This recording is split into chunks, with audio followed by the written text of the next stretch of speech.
प्रधानमंत्री नरेंद्र मोदी आज जैन अंतर्राष्ट्रीय व्यापार संगठन के आयोजन जीतो कनेक्ट 2022 के उद्घाटन सत्र को संबोधित करेंगे।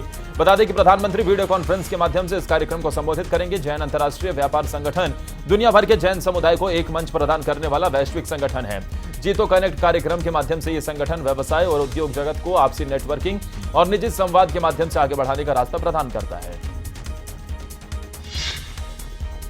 पंजाब यूनिवर्सिटी में कोरोना महामारी के कारण 3 साल बाद आज 69वां कॉन्वोकेशन समारोह आयोजित किया जा रहा है। देश के उपराष्ट्रपति और PU chancellor M Venkaiah Naidu इस मौके पर मुख्य अतिथि के होंगे। पहली बार कॉन्वोकेशन में 2019-22 बैच के पीएचडी रिसर्च स्कॉलर को ही डिग्री से नवाजा जाएगा।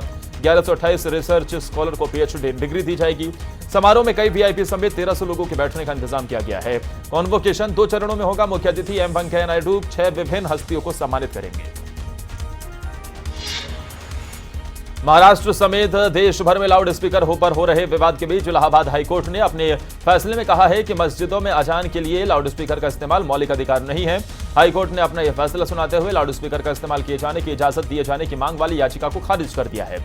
इलाहाबाद हाईकोर्ट ने बदायूं की नूरी मस्जिद के मुतवली की याचिका को खारिज कर दिया है। साथ ही हाईकोर्ट ने अजान के लिए लाउड स्पीकर की इजाजत दिए जाने से इनकार किया। बदायूं के बिसौली तहसील के दौरानपुर गांव की नूरी मस्जिद के मुतवल्ली इरफान की तरफ से याचिका दाखिल की गई थी। याचिका में एसडीएम समेत 3 लोगों को पक्षकार बनाया गया था। केंद्रीय गृह मंत्री अमित शाह ने पश्चिम बंगाल में रैलियां कर सीएम ममता बनर्जी पर हमला बोला। साथ ही देश की सुरक्षा को लेकर केंद्र सरकार की प्रतिबद्धता को भी दोहराया। अमित शाह ने सिलीगुड़ी रैली में कहा कि बंगाल की जनता ने तीसरी बार सीएम ममता बनर्जी को जनादेश दिया। हमें लगा था कि दीदी बेहतर हो जाएंगे, लेकिन दीदी के राज में भ्रष्टाचार, सिंडिकेट और बीजेपी कार्यकर्ताओं की हत्याओं को कोई रोक नहीं पाया है। ममता दीदी को ये नहीं समझना चाहिए कि बीजेपी पलटवार नहीं करेगी। केंद्रीय गृह मंत्री अमित शाह ने पश्चिम बंगाल में मुख्यमंत्री पर हमला बोला तो ममता बनर्जी ने भी पलटवार करने में देर नहीं लगाई। एक प्रेस कॉन्फ्रेंस में ममता ने कानून व्यवस्था के मुद्दे पर अमित शाह और केंद्र सरकार पर ताबड़तोड़ हमला बोला। ममता ने कहा कि गृह मंत्री को देखना चाहिए कि दिल्ली के जहांगीरपुरी, उत्तर प्रदेश और मध्य प्रदेश में क्या हुआ। बंगाल की चिंता न करें, बीजेपी का काम है विभाजन पैदा करना। पंजाब के किसानों को लेकर भगवंत मान की सरकार ने बहुत बड़ा फैसला लिया है। पंजाब के सीएम भगवंत मान ने ऐलान किया है कि राज्य में अब मूंग की दाल की खरीद न्यूनतम समर्थन मूल्य पर होगी।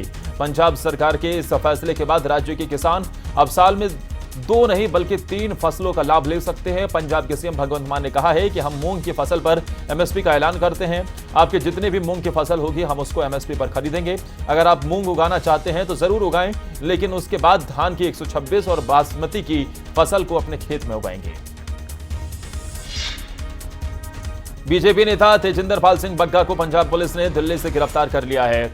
तेजिंदर बग्गा के खिलाफ 1 अप्रैल को पंजाब में एफआईआर दर्ज की गई थी। तब बग्गा पर भड़काऊ बयान देने और आपराधिक धमकी देने के आरोप को लेकर मामला दर्ज किया गया था। वहीं बग्गा की गिरफ्तारी के सीसीटीवी भी सामने आया। बीजेपी नेता तेजिंदर पाल सिंह बग्गा की गिरफ्तारी पर आम आदमी पार्टी ने कहा है कि हमने कोई बदले की कार्रवाई नहीं की है। आम आदमी पार्टी के प्रवक्ता सौरभ भारद्वाज ने तेजिंदर बग्गा के इतिहास को दागदार बताया। उन्होंने प्रेस कॉन्फ्रेंस करते हुए कहा कि एक बुजुर्ग वकील को जूतों से पीटने के लिए ये लोग सुर्खियों में आए थे। बम भोले की गूंज के साथ एक बार फिर बाबा केदारनाथ के कपाट खुल गए हैं। दरअसल बाबा केदारनाथ की पंचमुखी उत्सव डोली अपने ग्रीष्मकालीन प्रवास के लिए केदारनाथ पहुंच गई। मंदिर के रावल ने बाबा की डोली लेकर अंदर प्रवेश किया। इसके साथ ही आज केदारनाथ के कपाट सुबह 6:25 पर आम श्रद्धालुओं के दर्शन के लिए खोल दिए गए हैं। इस दौरान सीएम पुष्कर सिंह धामी भी मौजूद रहे और पूजा अर्चना की। इस मौके पर मंदिर परिसर को पूरी तरह फूलों से सजाया गया है। दिल्ली एनसीआर में भीषण गर्मी से राहत जारी है। बुधवार को हुई हल्की बारिश के बाद तापमान और गर्मी में लगातार गिरावट दर्ज हुई है। दिल्ली में गुरुवार को अधिकतम और न्यूनतम तापमान सामान्य से 2-2 डिग्री सेल्सियस कम रिकॉर्ड हुआ। भारतीय मौसम विज्ञान विभाग के अनुसार दिल्ली में शनिवार से मौसम साफ रहेगा और तापमान में बढ़ोतरी होगी। 9 मई तक अधिकतम तापमान के 42 डिग्री सेल्सियस के आसपास पहुंच जाने की संभावना है, जिसकी वजह से एक बार फिर से दिल्ली में लू के प्रकोप का सामना करना पड़ेगा।